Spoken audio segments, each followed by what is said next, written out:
সব জনতাই সমস্যা তৈরি করছে, তবে সব জনতাকেই সরকার নিয়ন্ত্রণও করছে বলে জানিয়েছে অন্তর্বর্তী সরকারের স্বরাষ্ট্র উপদেষ্টা লেফটেন্যান্ট জেনারেল মোহাম্মদ জাহাঙ্গীর আলম চৌধুরী। সোমবার সকালে রাজধানীর আগারগাঁও কোস্টগার্ড সদর দপ্তরে ৩০তম প্রতিষ্ঠান বার্ষিকী অনুষ্ঠান শেষে সাংবাদিকদের সঙ্গে কথা বলেন উপদেষ্টা।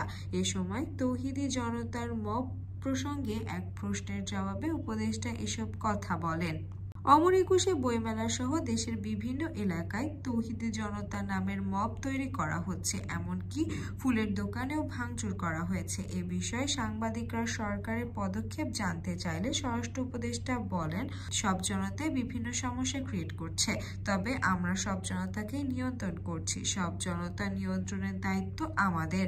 কোন ধরনের জনতা কিসের জন্য মব ক্রিয়েট করে সেটার ব্যাপারে গণমাধ্যমকেও খেয়াল রাখতে হবে।